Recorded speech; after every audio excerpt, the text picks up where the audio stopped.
Fala pessoal, tudo bom novamente? Bom, professor Alisson, nós vamos dar continuidade ao curso de focos especiais em transferência de calor. Hoje nós vamos resolver um problema, né, de parede plana com auxílio do MATLAB. Então, nós tivemos na aula passada, uma aula teórica, né, de como que a gente constrói as equações, certo? Para cada célula, utilizando o método de diferenças finitas. Agora nós vamos resolver um problema com aquelas mesmas equações, certo? Vamos lá então? É, Passando aqui os slides, nós vamos resolver um problema, certo? E eu criei só um contexto para a gente ter mais interesse em resolver esse problema. Olha só, vamos resolver um problema, não um problema, certo? Troca de calor, vamos utilizar esse sistema para analisar um pequeno, né, uma pequena etapa do processo. Então aqui é um troca de calor, casca e tudo. Desafio vocês a darem um pause agora no vídeo, fazer uma pesquisa rápida para quem não conhece, né, o conceito de calor. Mas, em resumo, nós vamos apenas, né, entender que ocorre uma troca de calor entre um fluido quente e um fluido frio. Então aqui eu estou fazendo que um fluido quente ele escoa por uma tubulação e um fluido frio escoa através de uma tubulação que está no lar, certo? A ela. O que acontece aqui em troca de calor o objetivo é fazer um fluido quente esfriar e um fluido frio esquentar. Essa troca de calor ela acontece tanto por convecção quanto por condução. Nós vamos analisar apenas a troca de calor que acontece entre a parede que separa, certo? O fluido quente e o fluido frio. Então, fazendo um destaque nessa parede aqui, de maneira bem simplificada, certo? Vou considerar um pequeno pedaço dessa parede como sendo uma parede plana, certo? Onde eu vou considerar que um calor vai ser transportado através dessa parede, onde de um lado da parede eu tenho uma temperatura de 100 graus Celsius, que é da superfície da parede que está em contato com o fluido quente, e do outro lado da parede, a superfície que está em contato com o fluido frio, eu vou considerar que é uma temperatura de 30 graus Celsius. Vou considerar esse material dessa parede como tendo um coeficiente de condução de 50 watts por metro Kelvin. E a espessura dessa parede vou considerar como sendo de comprimento L de 10 centímetros. Então, veja só, dessa forma, o transporte de calor vai se dar nessa direção, nesse sentido. Certo? Então, eu vou aqui considerar o meu eixo X adotado de acordo com como está na figura. Certo? Vamos lá. E o que nós vamos fazer aqui agora? Nós vamos resolver um problema de parede plana. E esse problema é igualzinho ao problema que a gente viu na aula passada. Então, olha só, retorne na aula passada e veja como que construiu a solução numérica do problema. Certo? Vamos lá. Então, só para fazer um resumo do que a gente viu na aula passada, nós encontramos três equações ao dividirmos o nosso problema em três células. Certo? Então, o objetivo agora é encontrar exatamente as temperaturas, né, ao longo da minha placa. Agora, daquela parede que pertence ao trocador de calor. Onde as minhas incógnitas vão ser as temperaturas no ponto 1, no ponto 2 e no ponto 3 aqui, ó, TC1, TC2 e TC3. É isso que eu estou precisando. Eu quero descobrir temperaturas aqui, ó, certo? Ao longo da minha placa, da minha parede. Só que eu só consigo descobrir essa temperatura se eu souber as informações nas fronteiras, T1 e T2. E eu sei. T1 aqui eu considero igual a 100 graus Celsius, T2 igual a 30 graus Celsius. O comprimento da placa é igual a 10 centímetros. Certo? Então, nós vamos resolver esse problema, como eu falei, através de uma solução de uma equação matricial. Para isso, o que precisa fazer? Não muita coisa. Vamos utilizar aqui o MATLAB. Para isso, nós vamos fazer um algoritmo, certo? Vamos fazer um cálculo mesmo no comando do MATLAB. E vocês podem usar o Scilab, o Excel, qualquer outro né? Qualquer outra forma de fazer esse cálculo. Vai ser muito simples. Eu vou começar aqui informando o comprimento da placa como sendo de 0,1 metro, 10 centímetros.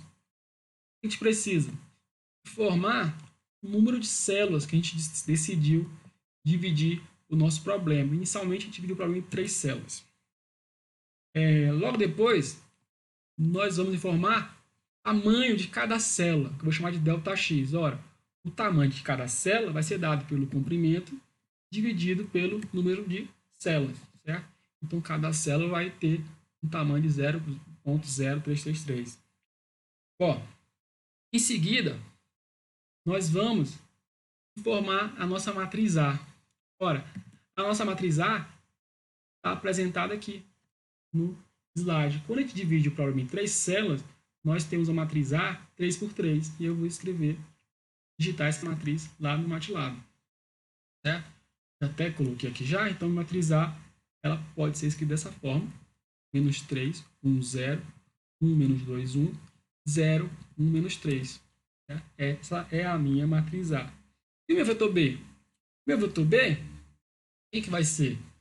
Meu vetor B é menos 2T1, sendo que a temperatura 1 é igual a 100 graus Celsius, 0 e menos 2T2, sendo que a temperatura T2 é 30 graus Celsius. Então fica muito fácil. Aqui fica menos 200, 0 e menos 60. Então, o meu vetor B é exatamente isso. Menos 200, 0, menos 60. E agora eu vou descobrir os valores de temperatura. Então, a temperatura do problema vai ser igual à inversa da matriz A vezes o meu vetor B. Certo? E pronto. Acabamos de encontrar as temperaturas nos pontos centrais da célula 1, célula 2 e da célula 3. Certo? O que a gente pode fazer? A gente pode plotar. Certo? E para plotar, trouxe aqui uma dica que é o seguinte. Para plotar as temperaturas encontradas no ponto central de cada célula, é interessante a gente também caracterizar as coordenadas de cada ponto desse, x1, x2 e x3. É importante perceber que a coordenada desse ponto x1, pegando como origem aqui x igual a 0, esse ponto x1 está a dx2 de x igual a 0.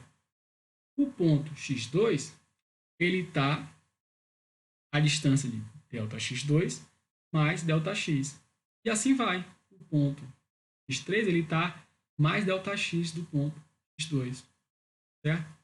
Ou seja, esse ponto aqui central da célula 3, ele vai estar sempre na posição L, que é o final da minha placa, menos a metade da minha célula, ΔX2. Ou seja, para criar um vetor, isso vai ser muito útil lá na frente, certo? Talvez agora fique um pouco difícil, mas lá na frente, você gerando dúvida, você vai perceber que é muito útil saber essa expressão. As coordenadas dos pontos centrais das minhas células, isso vai servir para qualquer divisão de célula, certo? Desde que você saiba o tamanho de célula. A primeira célula vai estar sempre na posição ΔX2. As posições centrais das células seguintes vão estar sempre a ΔX. Aqui é uma forma de criar vetor, onde você coloca a posição inicial do seu vetor, o incremento dele e a posição final do seu vetor, onde o último ponto vai estar sempre na posição L menos ΔX sobre 2. Vamos lá, voltar?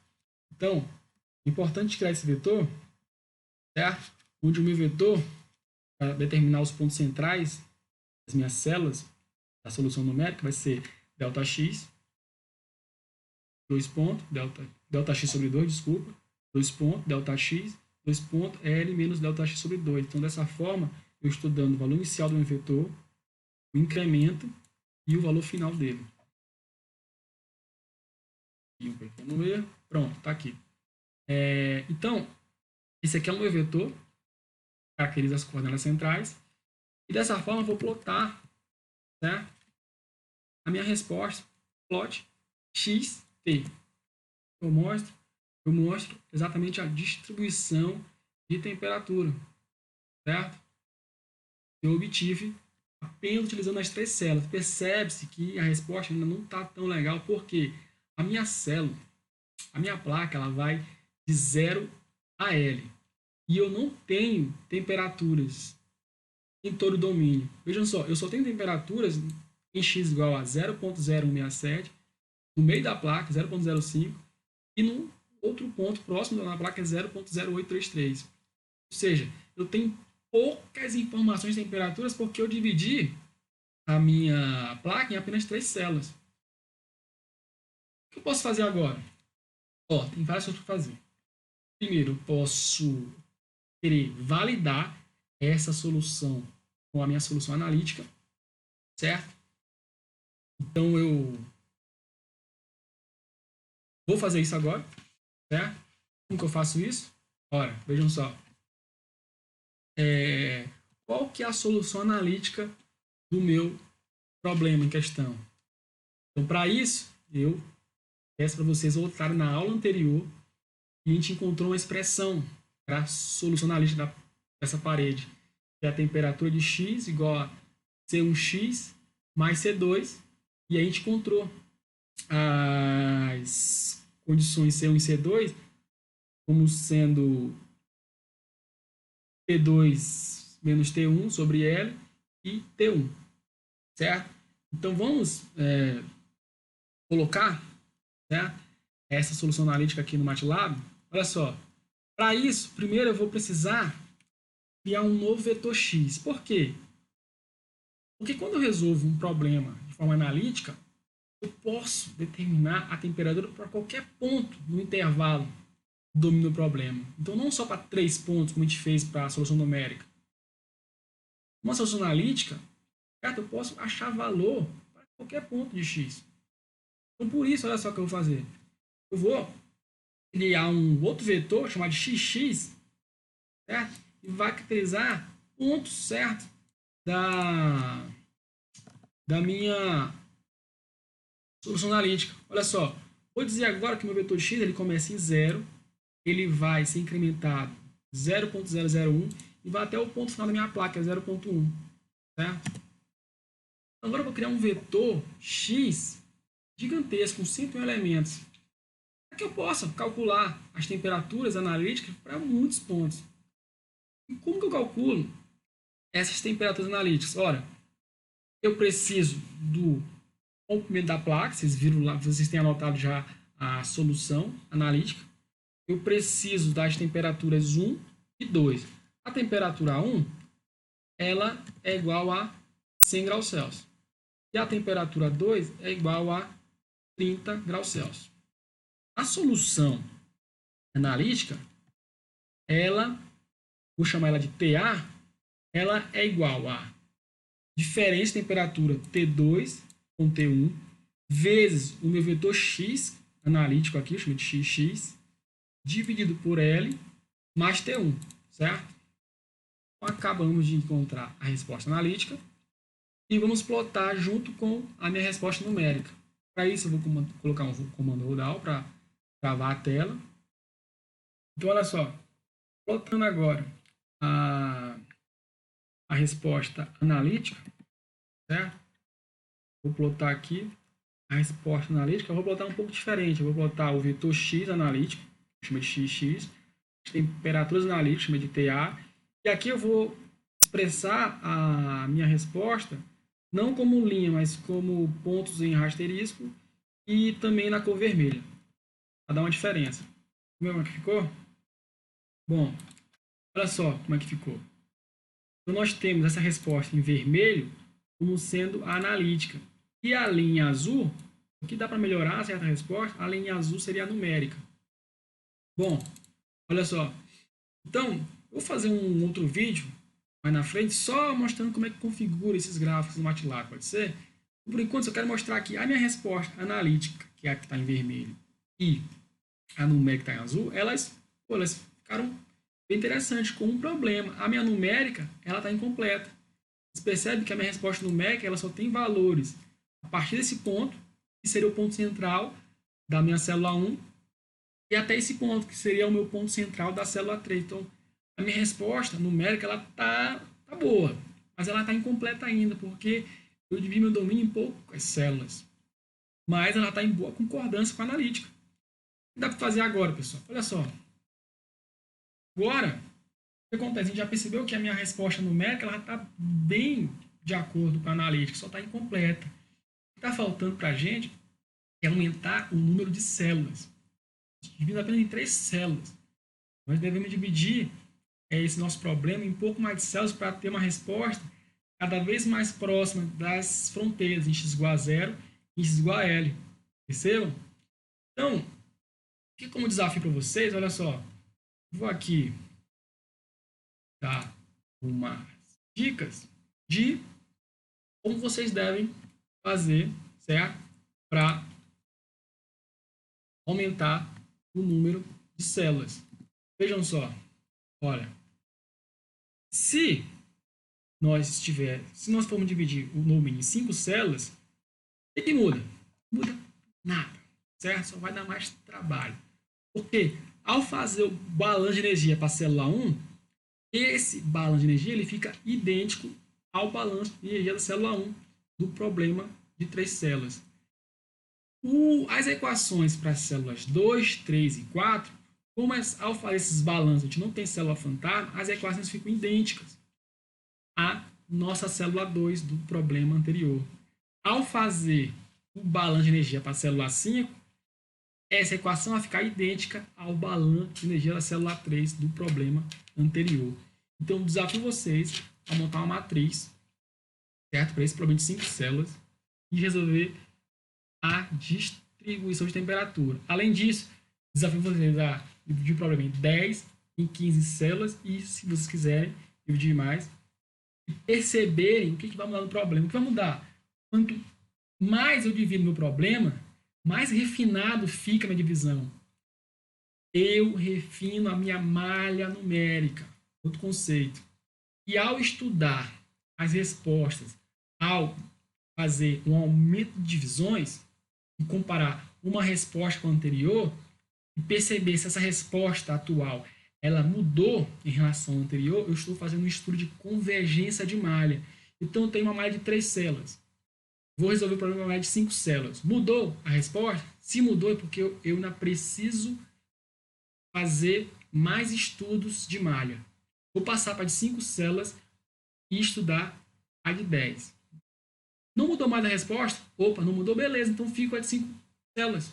Porque se eu uso uma malha de 5 células e uso uma de 10 e a de 5 me dá uma resposta igual a de 10, eu não preciso aumentar. Isso é só custo computacional.